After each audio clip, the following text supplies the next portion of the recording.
다가의 비극. 수확의 계절 10월이 되자 초록색 지붕이 아주 바빠졌습니다. 마슈는 가수원의 사과와 밭의 감자를 수확하느라 정신없었고, 마리라는 여러 군데 후원의 모임에 참석하느라 바빴습니다. 마리라, 어디 가세요? 카모디에 후원의 모임이 있단다. 아마 어두워진 뒤에야 돌아올 거야. 마슈 아저씨도 부두까지 감자를 운반하느라 늦게 오실 거다. 그러니 오후에 다이애나를 초대해서 집에서 차를 대접하렴. 아참, 거실 벽장 속에 있는 딸기물을 마셔도 좋단다. 네, 걱정 말고 다녀오세요. 애는 그 길로 달려가 다이애나를 다가해에 초대했습니다. 비록 앤이 학교를 그만두었지만 다이애나와는 계속 친하게 지내고 있었던 것입니다. 다이애나는 초대받은 시간에 맞추어 초록색 지붕으로 찾아왔습니다. 다이애나, 우리 가수원에 가서 사과를 따먹자. 마슈 아저씨가 나무에 남아있는 사과는 마음대로 따먹어도 된다고 하셨거든. 그리고 마리라는 차를 마시면서 과일 케이크를 먹으라고 하셨단다. 그래? 그럼 가수원에 가서 놀다 들어오자. 좋아, 가자. 앤과 다이애나는 하루 종일 가수원에서 지냈습니다. 사과나무 밑에 앉아 조잘조잘 수다도 떨고 예쁜 풀에 멋진 이름을 붙여주기도 했습니다. 그러다 배가 고프면 사과를 따서 먹었습니다. 다이애나, 이제 그만 안으로 들어가자. 거실 벽장 속에 아주 맛있는 게 있거든. 애는 정중하게 다이애나를 집 안으로 안내했습니다. 앤이 거실 벽장에서 찾아낸 것은 바로 딸기물이었습니다. 마리라의 딸기물은 정말 맛있어. 어서 마셔봐. 얘는 컵 가득 빨간 딸기물을 따랐습니다. 처음에 다이애나는 살짝 혀끝으로만 그 빨간 딸기물을 맛보았습니다. 어머나, 정말 달콤하구나. 얜 딸기물이 이렇게 맛있는 줄 몰랐어. 다이애나는 벌컥벌컥 딸기물을 들이켰습니다. 금세 잔이 비자 애는 잽싸게 딸기물을 채웠습니다. 다이애나는 그것마저 금세 비워버렸습니다. 다이애나, 네가 이렇게 딸기물을 좋아하는 줄 몰랐어. 자, 한 잔 더 마셔. 다이애나는 앤이 권하는 대로 또 딸기물을 마셨습니다. 그러게, 이렇게 맛있는 딸기물은 생전 처음이야. 레이첼 부인의 딸기물하고는 비교도 안 돼. 아, 그런데 왜 이렇게 덥지? 속도 미식거리고 기분이 좋지 않아.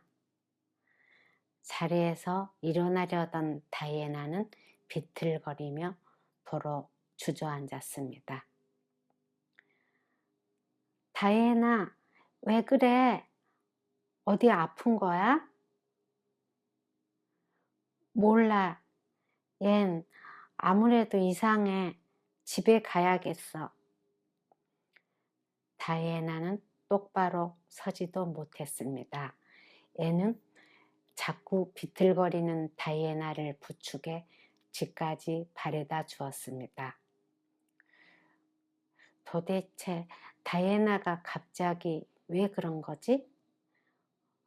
혼자 집으로 돌아오면서 애는 계속 고개를 갸우뚱거렸습니다. 그런데 그 의문은 며칠이 지난 뒤에 풀렸습니다. 얜, 너 며칠 전 다이애나에게 뭘 마시게 했니? 도대체 뭘 마시게 했길래 다이애나가 취했다는 거지? 좀 전에 레이첼 부인을 만났는데 바리 부인이 그렇게 화를 내시면서 네 욕을 했다는구나. 전 단지 벽장 속에 있던 딸기물을 주었을 뿐인데요. 딸기물이 사람을 취하게 만드는 줄 몰랐어요. 애의 큰 눈이 놀란 토끼처럼 더 휘둥그레졌습니다. 그런데 애니 가리킨 병을 보던 마리라의 눈은 훨씬 더 커졌습니다. 세상에, 얜 저걸 다이애나한테 주었단 말이니? 저건 그냥 딸기물이 아니라 내가 3년 전에 담근 포도주란다. 네? 마리라가 벽장 안에 있는 게 딸기물이라고 했잖아요. 그랬지. 그런데 내가 착각했다. 지금 생각해보니 딸기물은 지하실에 있었어. 마리라의 말에 얘는 풀썩 주저앉아 버렸습니다. 어떻게 해요? 그럼 바리 부인은 제가 일부러 다이애나에게 술을 먹였다고 생각하시겠네요? 이제 난 어쩌죠? 다이애나를 영영 못 만나게 하시면 어떡해요? 애는 더럭 겁이 났습니다. 주책 없이 눈물도 주르륵 흘러내렸습니다. 너무 걱정하지 마라. 내가 지금 바리 부인을 만나서 자초지종을 이야기할게. 그럼 바리 부인도 이해하실 거야. 마리라는 얼굴 가득 미소를 지으며 다이애나 집으로 향했습니다. 그러나 초록색 지붕으로 돌아온 마리라의 표정은 매우 어두웠습니다. 내 참, 고집불통 중에서도 그런 고집불통은 난생 처음이다. 내가 침이 마르도록 설명을 해주고 또 해주어도 통 믿지를 않는구나. 마리라는 가슴을 두드리며 시원한 물을 마구 들이켰습니다. 아무래도 한동안 다이애나와 만나지 마라. 앤 어디 있니?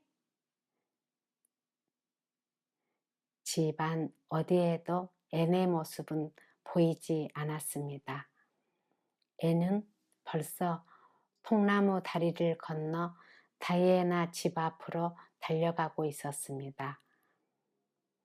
문 앞에서 앤은 한참 동안 숨을 골랐습니다.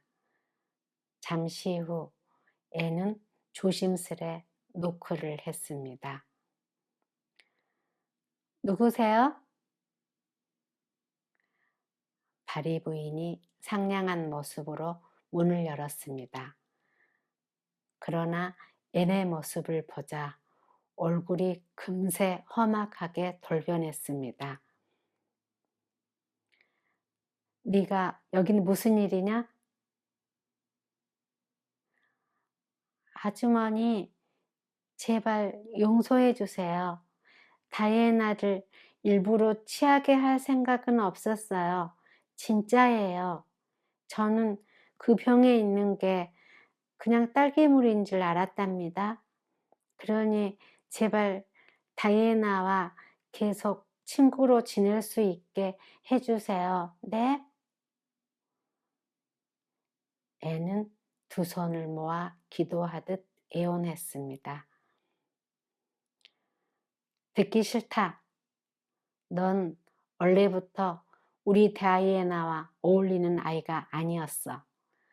그러나 다시는 다이애나를 만날 생각 말아라. 바리 부인은 매몰차게 현관문을 닫아버렸습니다. 애는 굳게 닫힌 문 앞에서 하염없이 눈물을 흘렸습니다. 마치 닫힌 문이 다이애나와 앤 사이를 가로막고 있는 벽처럼 느껴졌습니다. 그날 이후에도 몇 번이나 더 찾아갔지만 다이애나를 만나지 못했습니다. 그때마다 애는 잔뜩 고개를 숙이고 풀이 죽은 채 집으로 돌아와야 했습니다. 마슈 오빠, 저러다 병나겠어요.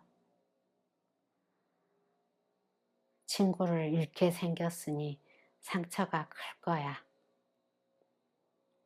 마슈와 말이라는 앤이 너무 측은해서 견딜 수가 없었습니다. 악몽 같은 일주일이 지나고 다시 새로운 주가 시작되는 월요일 아침이었습니다. 앤이 느닷없이 책가방을 들고 집을 나섰습니다. 앤, 어디 가니? 말이라, 오늘부터 다시 학교에 가기로 했어요. 이제 다이애나를 만날 수 있는 곳은 학교뿐이에요. 말이라는 기뻤지만 겉으로 내색하지 않았습니다. 오히려 다그치듯 말했습니다. 잘했다. 대신 앞으로 다시는 학교를 그만둘 생각 말아라. 그리고 석판으로 친구의 머리를 내리치는 일도 하면 안 된다. 네, 이제부터는 착한 학생이 되도록 노력할게요. 학교 친구들은 앤을 무척 따뜻하게 환영해 주었습니다. 그러나 다이애나는 앤에게 눈길조차 보내지 않았습니다. 다이애나, 한 번쯤 웃어줄 수도 있잖아? 널 보려고 이렇게 다시 학교에 나왔는데. 앤은 바다처럼 막막한 서운함을 느꼈습니다. 그런데 이튿날 아침 앤의 책상 위에는 한 장의 편지와 조그만 상자가 놓여 있었습니다. 그리운 앤에게, 앤, 네가 다시 돌아와서 난 너무 기뻐. 하지만 엄마가 학교에서도 너와 놀면 안 된다고 하시는구나. 그러니까 내가 아는 체 안 한다고 서운해하지 말아줘. 널 사랑하는 마음은 변함없으니까 말이야. 그리고 함께 보낸 것은 내 마음의 선물이야. 이것을 볼 때마다 날 생각해 주기 바란다. 얘는 당장 답장을 써서 다이애나에게 보냈습니다. 나의 사랑하는 다이애나에게, 다이애나 고마워. 처음에는 네가 아는 체 안에서 무지 서운했었는데 이젠 그렇지 않아. 네 마음을 알았으니까 네가 준 아름다운 선물은 영원히 간직할게. 죽음이 우리 둘을 떼어놓을 때까지 언제까지나. 너의 M 샤리가. 추신. 오늘 밤 너의 편지를 베개 밑에 간직하고 자겠어. 다시 시작된 앤의 학교 생활은 매우 순탄했습니다. 특히 앤은 모든 학과 공부를 아주 열심히 했습니다. 얄미운 길버트에게만은 지기 싫었던 것입니다. 그래서 두 사람은 항상 1, 2등을 다투는 경쟁자가 되었습니다.